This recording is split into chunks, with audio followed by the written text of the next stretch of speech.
this.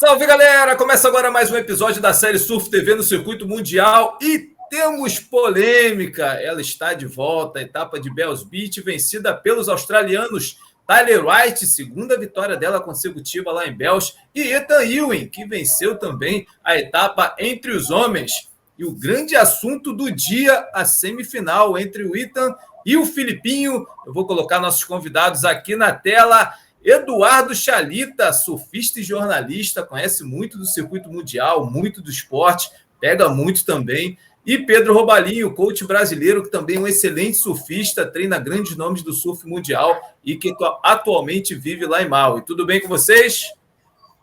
Beleza. Vamos lá. Vamos. Pois é, vamos lá, porque, cara, os grupos aí estão bombando, né?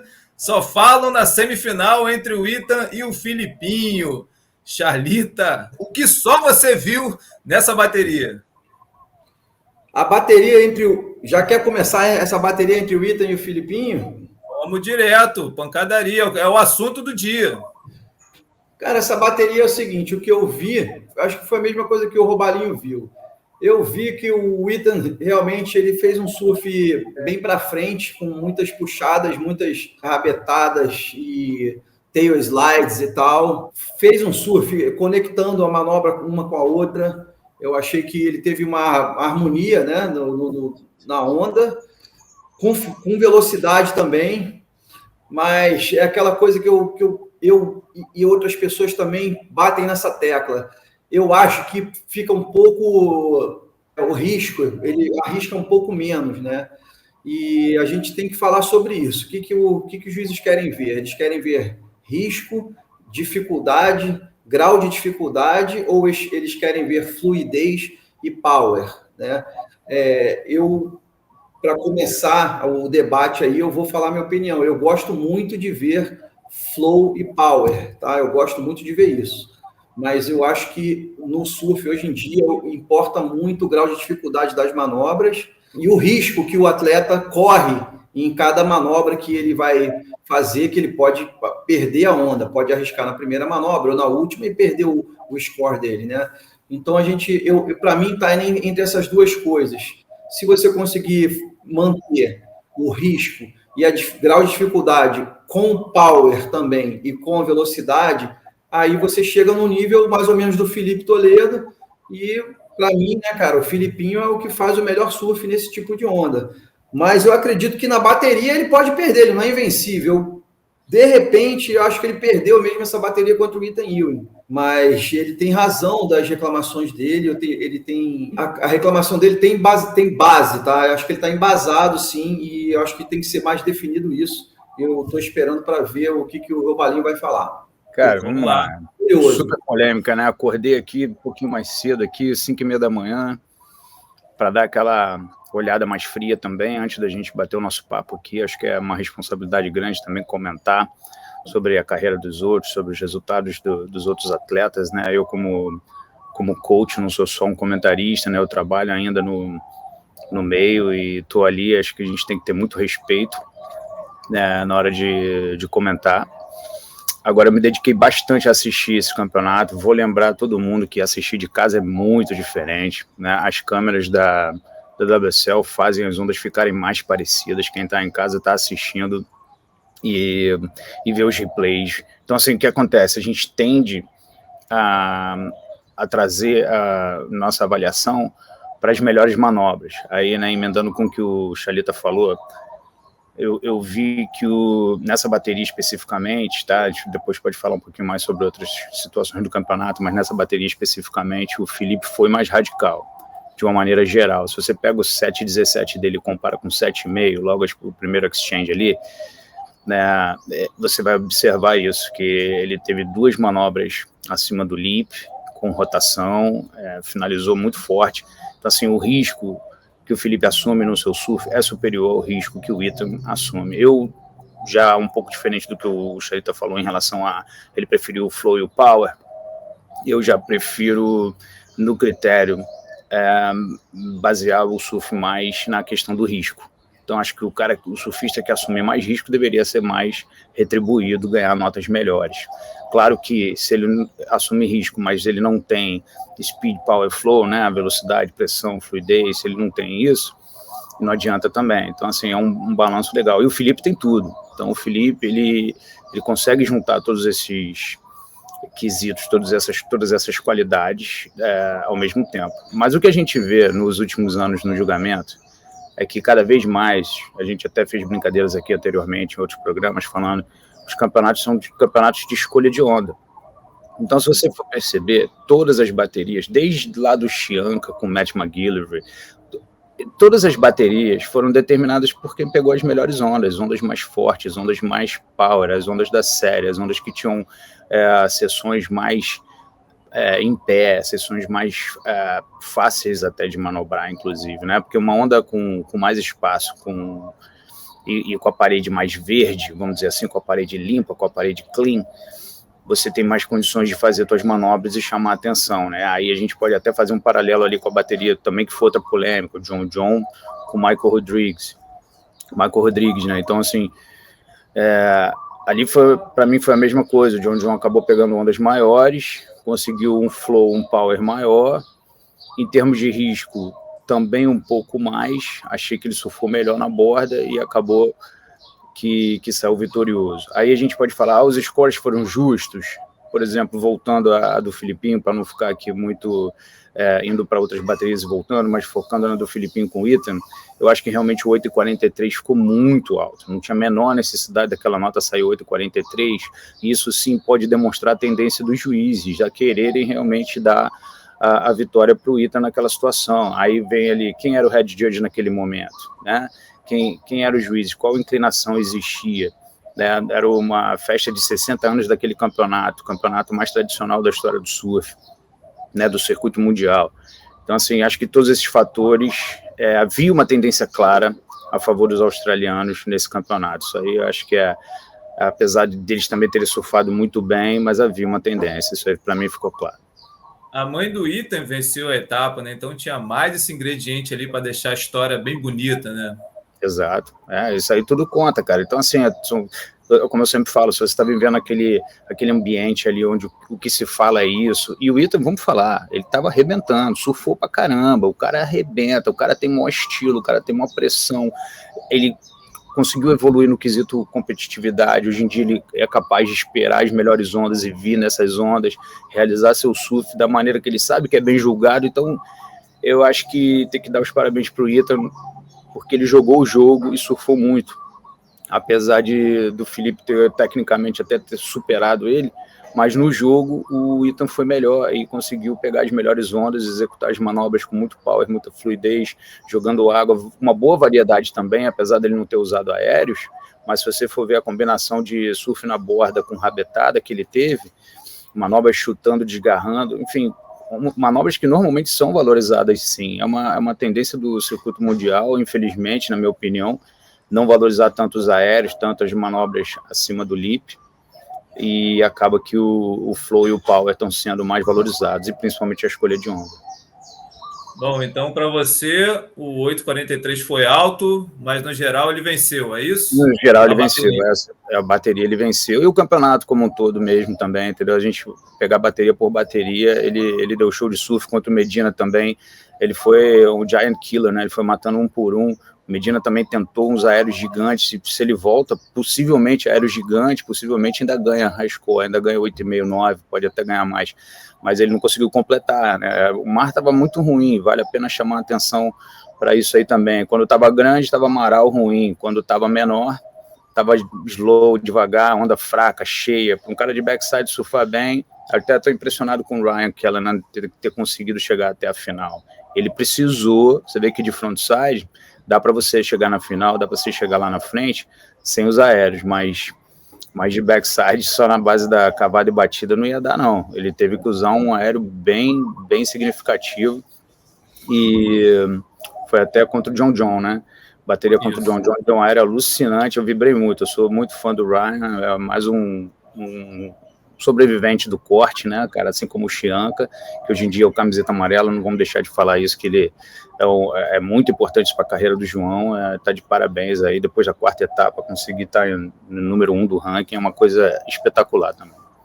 Sensacional. Eu tenho uma observação para falar sobre isso, Carlinhos, sobre esse aéreo do Ryan Callinan, que ele gostou, que o Robalinho gostou aí na semifinal. Ele tirou um 8,5, né, cara? Ele veio assim, ele pegou, fez uma manobra normal, boa. Depois ele deu uma passando, né? Ele deu esse aéreo rodando, não foi full rotation. Ele aterrissou com a prancha voltada ainda, o bico voltado para o horizonte e não para a praia, mas ele voltou com muito controle. E depois ele ainda deu uma boa finalizada, realmente foi uma ótima onda, mas ele ganhou 8,5, eu achei um pouco alto, comparado com o 4,93 do Medina, na última onda do Medina, na bateria dele contra o Ethan Ewing. Eu acho que se a gente puder voltar lá, ou se você conseguir botar essas imagens aí, não temos direito. Você vai ver que realmente julgaram o Medina muito para baixo, comparado com esse 8,5 do Ryan Callinan, ou vice-versa, ou julgaram muito alto o Ryan Callinan comparado com o 4,93 do Medina, tá? Então, não estou dizendo que ele não tenha ganho a bateria, o Ryan Callinan, eu acho que ele superou realmente o John na semifinal, e depois na final ele foi meio que irreconhecível, não era o mesmo surfista na final contra o Ethan Ewing, mas eu acho que ele realmente superou o Ethan na semifinal, e também eu acho que o Medina perdeu também a bateria contra o Ethan nas oitavas. Porém, eu achei essas duas notas assim com muita disparidade de diferença entre uma e outra, e a gente podia fazer quem quiser ver depois, fazer uma relação entre essas duas ondas, tá? O 8,50 do Ryan Callinan na semifinal contra o John e o 4,93 do Medina na oitavas final contra o Ethan Ewing. Ô, Robalinho, faz sentido. O Filipinho, né, ele já vinha reclamando do julgamento, né? Na bateria contra o Jackson Baker, ele saiu ali, tipo, 9, o cara tirou 9, como assim? E ficou falando algumas coisas. Cara, ali... tal. Enfim, é complicado, cara. Você já vem ao longo dos anos sofrendo em vários momentos, assim, você vê a carreira do Medina como foi, a carreira do Felipe como é difícil para os brasileiros se imporem, se conseguirem realmente se tornarem os tops que eles são hoje em dia, entendeu? Então eles estão muito calejados, né, cara? Assim, eu sei, lógico que hoje em dia eu trabalho a maior parte do meu trabalho com atletas estrangeiros, mas também trabalho com brasileiros, e eu sei o quanto é difícil, né? Tem o Felipe Chagas competindo na América do Norte, como é difícil ali, você perde baterias por 0,2, 0,3, 0,4, aí você vai no detalhe da técnica lá, fala, pô, o trabalho está sendo feito, meu atleta tá apresentando as manobras que eu gostaria que ele estivesse apresentando, tá surfando do jeito certo, escolheu a prancha certa, tá tudo legal, mas aí alguém vem, no caso do Felipe, assim, só trazendo do Felipe Chagas, ele vai um Gromit, pega uma onda, um garoto de 15, 16 anos pega uma onda com um pouquinho mais de formação, faz uma rasgada, finaliza a onda de uma maneira normal, que 80% do tour quem pode fazer, ou até mais, 95% pode fazer, e você perde. Então, assim, esses caras estão muito calejados. Então, assim, eu acho até que naquele momento ali, né, eu me permito fazer uma crítica ali, que é o seguinte, cara, como eu falei aqui, eu sou treinador, a gente tem que ter respeito na hora que a gente conversa sobre as coisas, quando a gente fala sobre as carreiras das pessoas, quando a gente fala de como as pessoas se apresentam nos campeonatos, das notas, de tudo mais. Respeito a todo mundo, mas ao mesmo tempo a opinião tem que ser firme.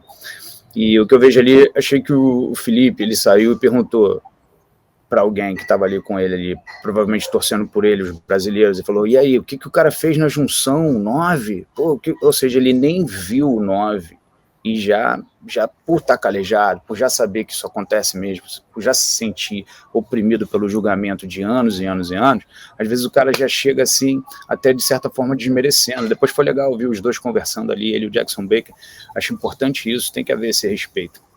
E acho que o 9 saiu alto, saiu, mas se você pegar e for entender de novo, vai cair na mesma questão do julgamento. Eles vão julgar a onda do Jackson Baker foi disparada a maior onda da bateria, o cara deu 3 manobras limpas, uma batida passando, a outra chutando, saiu muita água. Quem quiser dar um pause naquela segunda manobra do Jackson Baker, também observa.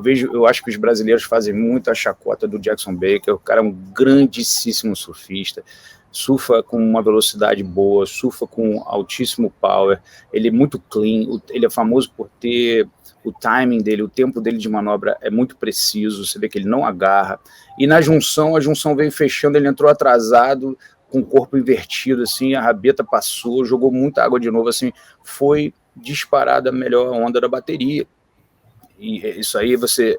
Na técnica foi, se você analisar no detalhe a técnica do Felipe, é superior, óbvio que é. Né, a velocidade, a forma que ele usa a borda, a forma que ele a variedade que é maior. Nessa de 9 teve variedade, mas as 3 manobras foram manobras teoricamente simples, tirando a da finalização, que foi muito forte. Então, assim, no contexto geral, ali eu também acho que o Felipe ganhou, eu vi que os juízes iam dar. Agora, quando eles dão 9, jogam lá nessa altura, você já vê a tendência a querer criar dificuldade para o Felipe. Não vou dizer que não foi, assim como o 8,43 do Ethan Ewing é a mesma coisa. Não é que o Ethan, na hora de você somar as notas lá, não é que ele não tenha ganho, não é que o Jackson Baker não tenha virado a bateria com aquele 9, virou, mas não precisava ser 9 e não precisava ser 8,43.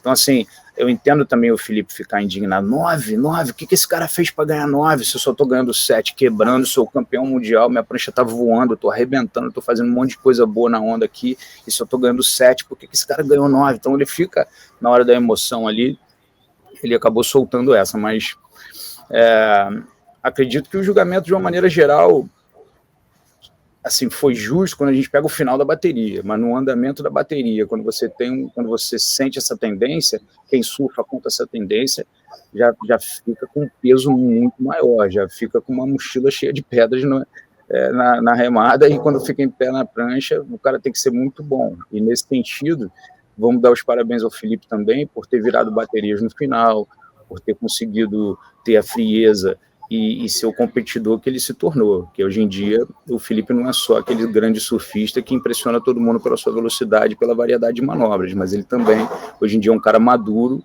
que controla as situações que estão rolando dentro d'água muito bem e toma as atitudes corretas e chegou bem longe, arrebentou. Acho que foi alto nível e acho que ele deve ficar satisfeito com a performance dele, ele arrebentou.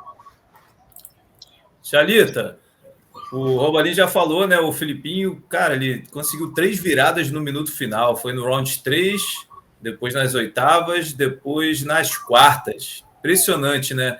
E ele com aquela estratégia de pegar várias ondas e tal, estratégia que o Medina também usou contra o Ethan Ewing e não deu certo. Ethan Ewing. Caraca, eu tô me enrolando com esse cara, hein? Bom surfista, mas enrola cara que faz programa no YouTube.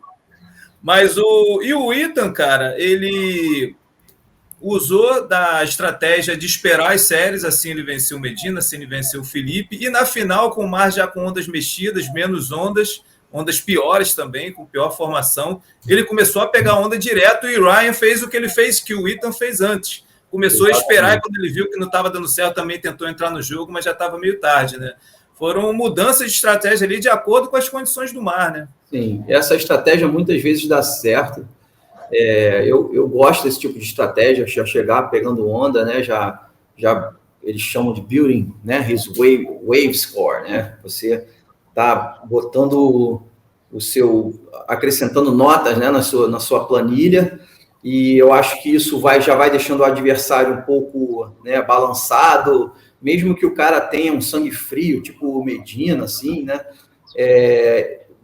De qualquer forma, o cara começa a pensar, a matutar na cabeça dele o que eu vou fazer, será que vai vir a onda para mim também, esse tipo de onda e tal. E eu acho esse tipo de estratégia boa, tá? E eu gostei que o Ethan Ewing começou a final já pegando bastante onda e fez já umas ondas que entraram no somatório dele, e o Ryan Callinan, cara, ficou assim, realmente haver navios, não conseguiu fazer nada ali, começou a se cobrar muito, começou a querer botar aquilo que a gente falou. Quando ele começou a querer botar um grau de dificuldade mesmo nas ondas que ele surfou, ele não conseguia, cara.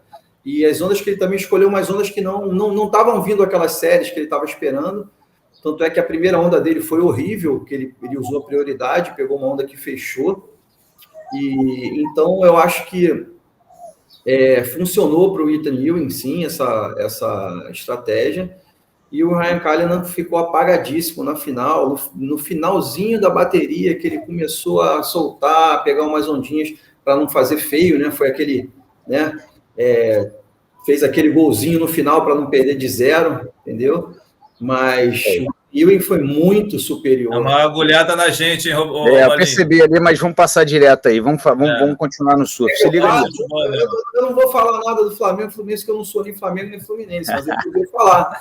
O 4-0 esculacho, e o Flamengo foi lá, fez umzinho só para... Umzinho, né? Mas pô, o Vasco... Só para dar um medinho nos tricolores. Mas no ano 2000, eu acho, 2001, ganhou de 5-1 do Flamengo lá na Páscoa também.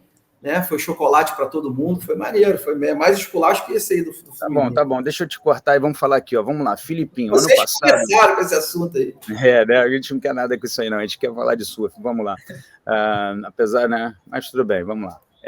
Filipinho e Ethan Ewing, ano passado, em Bells. O que aconteceu? Filipinho pegando onda, foi para Rincon, mar tava marola, pegou embaixo, pegou em Rincon. Ethan foi lá pro Bowl e ficou esperando a série. Naquela ocasião, o Filipinho, com a estratégia dele de sair pegando, se deu bem. O Ethan ficou lá esperando, acabou que a onda nunca veio para o cara. Ele sabia o que os juízes queriam. Então, desde o ano passado, o Ethan já estava pronto para ganhar um campeonato. Isso aí não tem dúvida. Ele até ganhou do Iago em J-Bay. Eu discordo daquela final, daquele resultado. Ali, para mim, ficou muito claro que o Iago foi bem melhor ali, inclusive com a questão do aéreo no final da sua onda e tal. Mas, para não perder o fio da meada aqui, o que eu quero dizer é o seguinte, às vezes, uma estratégia que funciona numa semifinal não funciona na final. Uma estratégia que funcionou no passado não funciona agora. Então, o Filipinho continuou na estratégia dele, de quem confia no seu surf, de quem confia na sua habilidade, de quem sabe que vai pegar uma onda, vai quebrar, vai fazer 2-7, já está botando o outro precisando de 14. Então, assim, é normal. Só que em algum momento você precisa adaptar. E aí uma coisa que eu vejo que o Medina hoje em dia, né, esse começo de ano dele aí não está muito legal, e você vê que ele não está adaptando tão bem às situações como ele já adaptou-se em outros momentos, né? Então, assim, e em relação ao Ryan, que também vinha fazendo melhores escolhas de ondas, estava indo muito bem, olha o psicológico dos caras. Ethan chega na final, depois de ter destruído todos os gigantes pelo caminho, já é um vencedor, já ganhou anteriormente. O Ryan também mandou bem, né? Também foi tirando por um, tirou o Griffin, tirou o John, chegou na final, mas você observa a reação do Ryan ao final da bateria semifinal, quando ele passou para a final, o que ele sentiu ali. Tem um momento que ele bota as duas mãos no rosto e ele começa a chorar, é muita emoção, ele foi chegar na final pela primeira vez. Então parecia que ele já tinha conquistado o que ele tinha para conquistar. Putz, cheguei muito longe, estou aqui. Eu sei como essa emoção é difícil, né? Eu me lembro no Challenge Series com o Imai Kalani, quando a gente tinha um bloqueio de nunca ter passado do 9º lugar. Foi aí que ele até me procurou e pediu ajuda. A gente passou nas quartas de final. Eu insistia muito nesse ponto. Imai, cada bateria é uma bateria. Esquece que você já superou o seu limite anterior. Esquece que você já passou aquele bloqueio. Vamos continuar. Chegou na semifinal, a gente até perdeu para o Jackson Baker. Até aí que também encaixo bem o meu respeito e a minha admiração pelo surf do Jackson. O Jackson é um cara que surfa pra caramba. Eu falei aqui, tô falando de novo, porque a galera vê o cara como padeiro, aquela brincadeira de Jackson Baker, né? Que até em inglês quer dizer Baker também, né? Padeiro. Então, assim, tem que ser... Cada pessoa tem um tipo de reação com as suas conquistas. Tem gente que cresce pra caramba. O Filipinho, nas primeiras 7 etapas que ele tinha chegado na final, ele tinha ganho 6. Então, assim, é um cara que cresce quando vai chegando no final. Alguns já ficam com aquele sentimento de que já foram retribuídos, já ganharam o prêmio deles de estar chegando na final, e aí às vezes chega na final tem uma reação como o Ryan teve, ficou apagado, ficou morno, e o Ethan adaptou. Aí mais um elogio para o Ethan, ele adaptou, em outras ocasiões ele ficou esperando a série e teve calma, agora ele falou, tá tudo do meu lado, os juízes estão soltando a nota para mim, já detonei todos os grandes campeões aí pelo caminho, o Ryan agora é questão de pegar onda, sair quebrando, eu vou ganhar esse cara. Então assim, ficou muito claro assim, que as duas cabeças estavam funcionando de maneira bem opostas, ali, bem diferentes, e favoreceu muito o Ethan. Ô, Xalita, no último programa você falou que o Ítalo e o Medina não estavam mortos. A sua opinião mudou depois dessa etapa? O Medina ficou em 9º lugar pela 4ª vez no ano e o Ítalo perdeu ainda no round 3, né, para o Michael Rodrigues. Não mudou, não. Minha opinião ainda é essa, cara. Eles não estão mortos, vão sobreviver ao corte. Eu acredito que o Medina, certo, né? O Ítalo já não é tão certo, mas muito difícil ele não sobreviver ao corte. Eu acho que ele vai sobreviver ao corte e vai se soltar. Porque também tem o seguinte, cara. A próxima etapa após o corte é o Surf Ranch lá, o Surf Ranch do Kelly Slater. Ali a gente vai ver tudo que a gente está falando aqui, a gente vai ver tudo ir por água abaixo. Por quê? Ali não tem espaço para erro, cara. Você vai ver quem são os melhores surfistas mesmo, os mais habilidosos, os que têm mais técnica, e ali você vai ver que realmente, cara, você vai ver o surf do Medina, do Ítalo, do Filipinho. O Ítalo não se dá muito bem na piscina, não sei porquê em resultados, mas a habilidade que ele tem é incrível, tá? Mas você vai ver na piscina ali, quem é quem, tá? Para mim, aquela piscina ali, cara, é muito difícil de surfar, e ali separa, assim, vários níveis de surf, tá? Você vai ver que tem gente que vai ficar lá em 50º, mesmo não tendo 50 surfistas no campeonato. E você vai ver os caras que, cara, realmente fazem a diferença, que tem muita técnica. Então, eu acho que eles ainda são os melhores surfistas. Eu não acredito que eu esteja ficando maluco. Eu acredito que o que eu vejo ainda é que Medina, Filipinho, Ítalo, John ainda são os surfistas que botam mais risco nas manobras, que botam mais dificuldade, tá? E não são julgados assim da melhor forma, por isso, tá?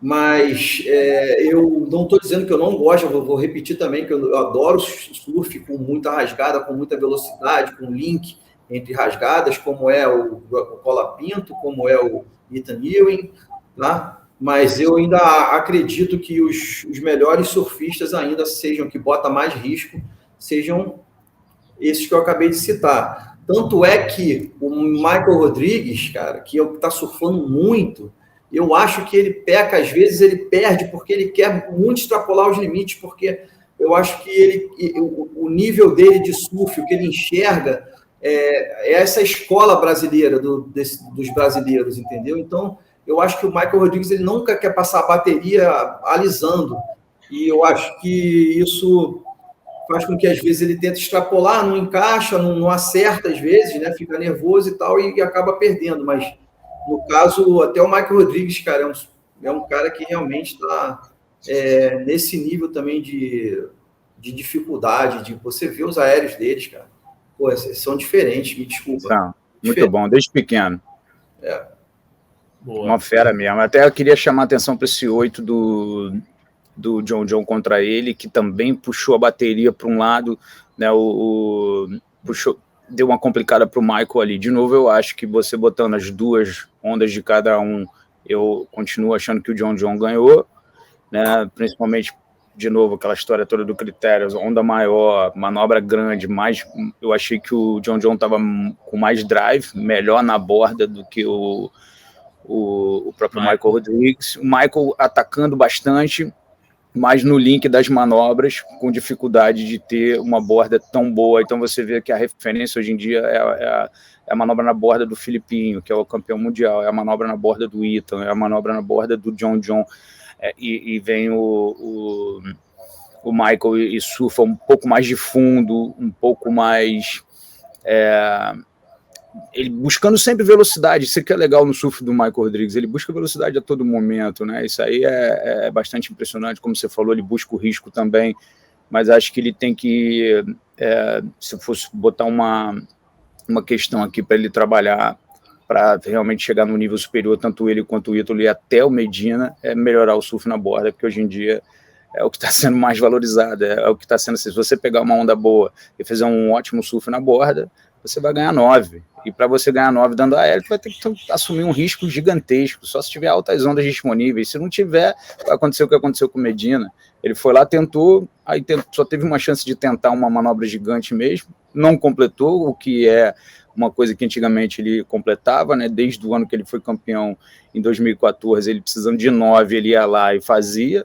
No final, pegava uma junção, dava um full rotation gigante, assim, que nunca ninguém tinha dado na história do surf antes, em bateria, naquelas praias onde as coisas aconteceram, como Rossegor e outros exemplos. E hoje em dia, se você erra uma vez isso, então assim, os juízes estão deixando o espaço muito apertado, tem poucas ondas da série, realmente de qualidade.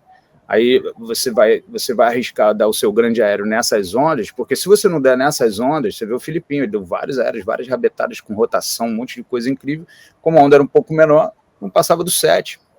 Então, assim, você vai arriscar pegar essa onda da série e ainda dar essas manobras, ou você vai pegar a onda da série e fazer um convencional bem feito na borda, igual o Ethan está fazendo, né? Não querendo dizer que ele é só mais um, porque não é, ele é muito especial o surf dele, mas é só um surf convencional de altíssima qualidade, mas é um surf convencional, é rasgada, é uma rabetada por baixo do lip, não é metade da prancha voando, como eu acho que deveria ser muito mais valorizado, independente do tamanho da onda. Então, assim, a situação, o critério está favorecendo os surfistas que surfam bem na borda e que têm paciência e um pouco de sorte também para pegar as melhores ondas na bateria, que acho que foi o caso do John nessa bateria com o Michael. É uma bateria realmente polêmica, você pode olhar a bateria que o Michael estava escovando o tempo todo, eu falei, pô, tá legal pro Michael, o Michael vai ganhar essa bateria, irado, é bom para ele ganhar do John, você tem que ganhar desses caras grandes para você ir se firmando no tour, né?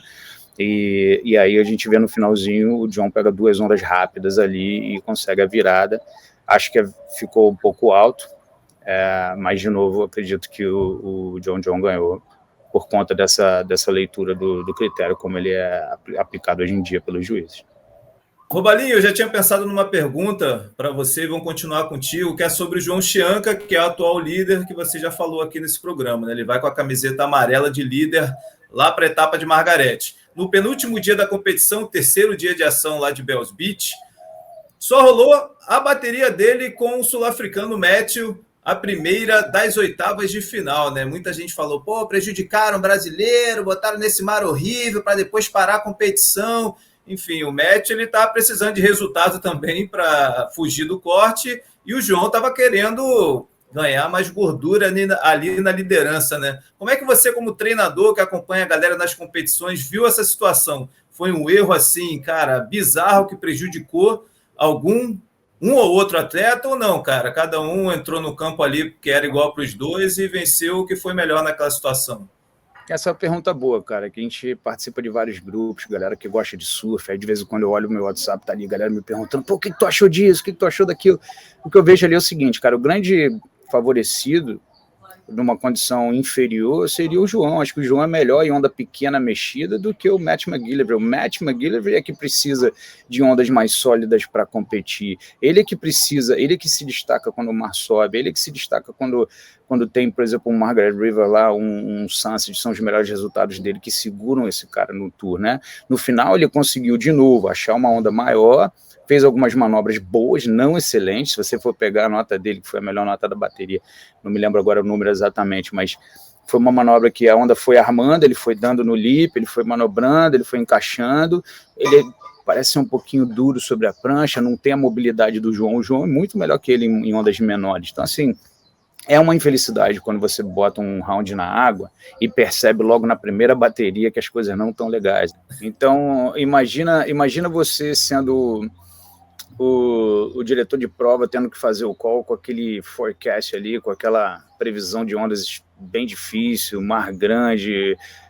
mexido, maral, aí o mar amanhece no outro dia um pouco menor, ou até bem menor, mas um pouco mais liso, com algumas ondas abrindo, bateria homem a homem, você tem que decidir o que fazer. Então, assim, é difícil para todo mundo, né? Não dá para tirar, né? Quem quer entender assim, o que o outro está fazendo, tem que se imaginar na posição do outro e falar assim, pô, e agora, como é que eu ia fazer? Ainda mais, né, quando eles viram que não rendeu a bateria, ficou faltando onda, né, o João não conseguiu pegar uma segunda onda, né, ele pegou um 4,5, um 5 e pouco, e precisando trocar de nota, e não tinha mais onda, assim, o mar ficou bem complicado, e foi uma infelicidade ali para ele, mas como eu falei, acho que em termos das condições do mar, ele era o favorito daquela bateria, ao meu ver, acabou que uma onda fez a diferença, e os juízes contam demais essa questão das ondas, né? Eu sempre toco nesse ponto. E na sequência começa a pressão, você tem um tricampeão mundial na próxima bateria, e aí eles resolveram chamar um off. Então, assim, é uma situação desconfortável, uma situação ruim, mas o nosso esporte tem muito dessas coisas, e pelo menos eles pararam, né? Vamos dizer assim, foi um erro ter começado? Depois que a gente viu a bateria, a gente pode dizer, foi um erro. Dizer que eu faria uma escolha melhor do que o cara que fez a escolha, já não sei, porque as outras baterias também dos dias seguintes, cada vez morrendo mais. Afinal, já estava um negócio assim, pô, acaba, pelo amor de Deus, isso aí, porque o mar está acabando de vez, assim, está sumindo, os atletas não estão conseguindo realizar manobras que façam, né, a gente realmente querer ficar assistindo aqui. E você, Xelita, como é que viu essa situação? Cara, eu achei uma pena que colocaram a bateria dele também, a última do dia, quer dizer, não era para ser a última do dia, né, mas acabou sendo.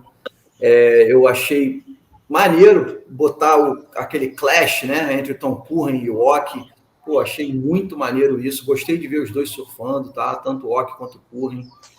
Pô, me senti assim, sei lá, nostalgia, né?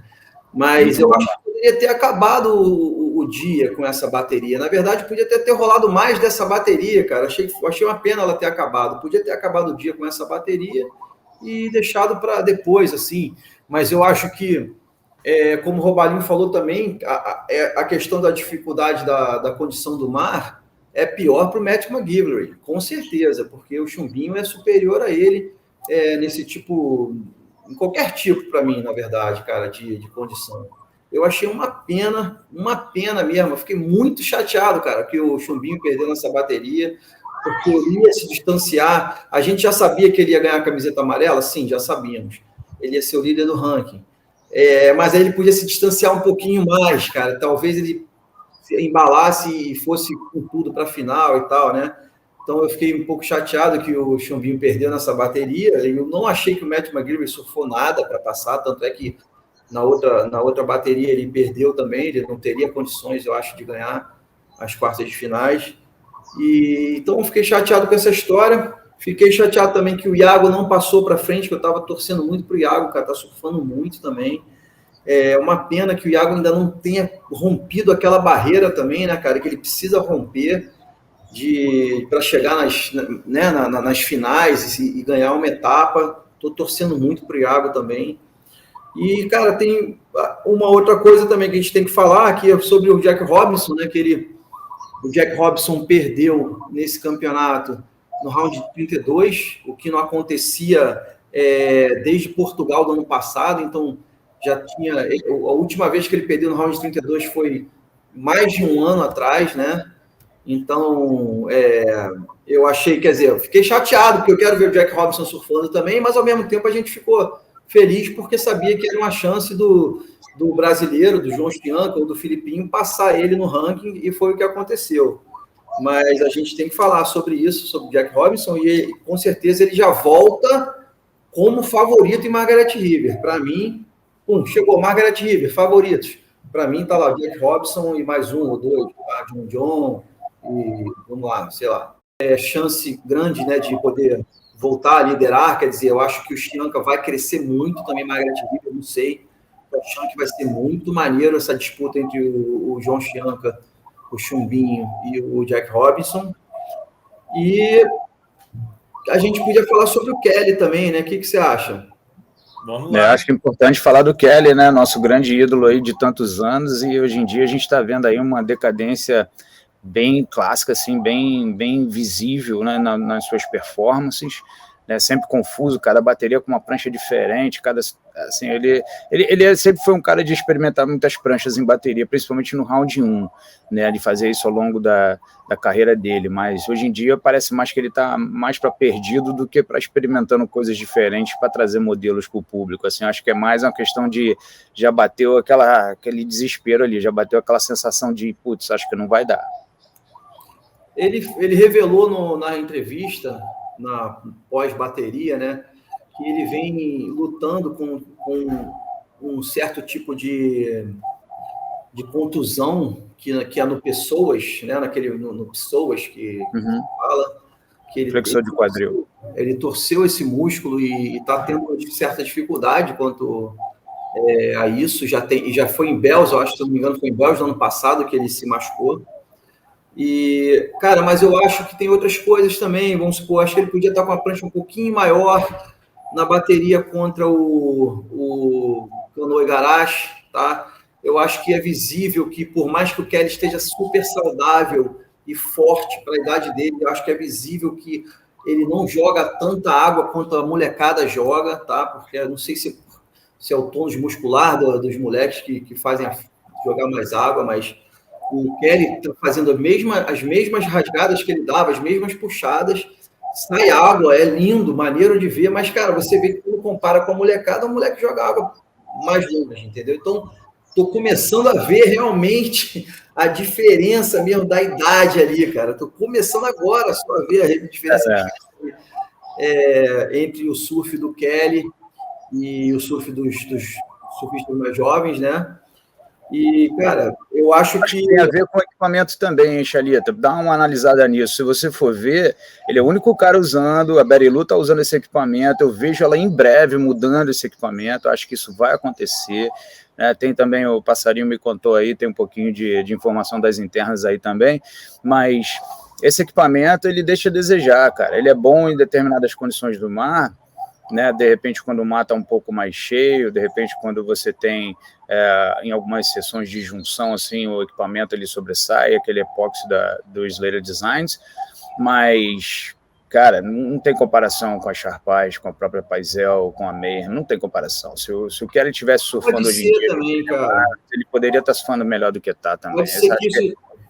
Não gosto desse equipamento, ver o Michel Bourez como é que era, né, o Stu Kennedy, todos esses caras que usam esses equipamentos, para mim, deixam a desejar no surf por conta do equipamento. Pode ser sim, cara, eu queria complementar, tá, o que você falou, eu falei agora mesmo, eu falei que o Kelly poderia ter usado uma prancha um pouquinho maior contra o Canoa. De repente, não é exatamente o que eu falei, uma prancha maior, mas uma prancha que pudesse jogar mais água, uma prancha que tivesse mais drive, um pouco mais de, mais drive, ou um pouco mais de expressão mesmo, né? Se a gente traduzir para o português, o drive, assim, é aquela coisa da prancha um pouquinho mais dura, que fica na borda, fica mais fácil de manter na borda, mais longa. Então, assim, você vê que os atletas que fazem isso muito bem não ficam usando esse tipo de equipamento. Olha o Ethan Ewing, o Felipe é um cara que me surpreende com aquela quad dele ali. Em alguns momentos eu não gostei da prancha. A prancha é mágica em alguns momentos ela exige demais do Felipe, cara. Eu ainda acho que ele podia, em alguns momentos, não usá-la, deixar para usá-la só quando tiver muito perfeito para usar. Mas ele é tão confiante, ele inclusive caiu de 2 aéreos rodando, quando ele bateu na base e não conseguiu desvirar. E eu me lembro daquela final contra o Medina lá em Trestles, no primeiro ano que eles fizeram o WSL Finals, e ele perdeu o título mundial, perdeu uma das baterias, porque ele bateu também com a rabeta, quando for desvirar, deu uma caída. Isso fica encucado ali na minha mente, cara. Eu sempre olho eu gosto muito daquela prancha, acho que realmente o Márcio e ele chegaram num trabalho aí incrível, a Darkart colaborou com a construção da prancha, é uma prancha diferenciada, ajudou o Felipe a conquistar o título mundial, mas eu ainda acho que em alguns momentos ele podia usar uma triquilha normal e de PU e ter um desempenho ainda melhor e mais fácil de comparar com outros caras. Eu acho que ele podia voltar para aquela Almeric que ele estava nos vídeos do Momento, que é grandona, uma 6,4, com o bico lá na frente. O Slater, né? O Slater ele ganhou no Rio com uma 6,3 uma vez, assim, mais de 1 metro, eu me lembro. Ele já passou por várias fases. Por isso que a gente tem que bater palma para ele, mas agora tá na cara que ele tá ladeira abaixo, né? E, pô, tá na hora, né? Cara, acho que já deu. Ele tá passando por uma situação muito curiosa, que acho que é inédita, ninguém nunca viu, né? Que é a situação de eliminação, né? Ele tá em 26º no ranking, podendo ser eliminado, cara. Quer dizer, eu nunca vi o Kelly, eu já vi o Kelly perder, cara, campeonato. Agora, ser eliminado, vamos supor, tem um corte já depois da próxima etapa. Ele tá arriscado a ser eliminado do Tour.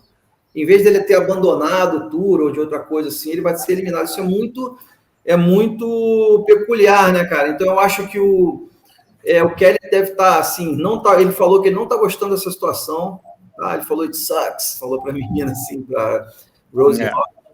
E eu acho que ele volta também a ter um pouquinho de chance em Margaret River, sendo que ele ganhou lá em 2014, é uma etapa que ele já ganhou. Tem o The Box, que realmente o Kelly em The Box, ele vira um monstro de novo, né?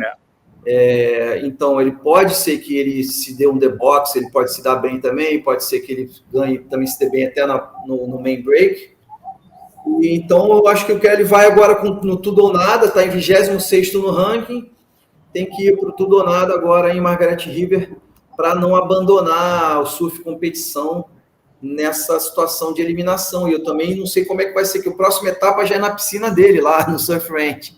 Será que se ele for eliminado, ele é convidado para o campeonato? Porque eu acredito que ele vai ganhar Eu acredito, cara, que se ele não conseguir ficar entre os 22, que a WSL vai dar um convite para ele permanecer no circuito. Eu acredito muito nisso, agora vamos aguardar. Robalinho, partindo para o feminino, a Molly Picklum, cada vez mais líder, né? Vice-campeã em Bells, e a Tyler Wright, segunda vitória consecutiva no pico lá de Vitória.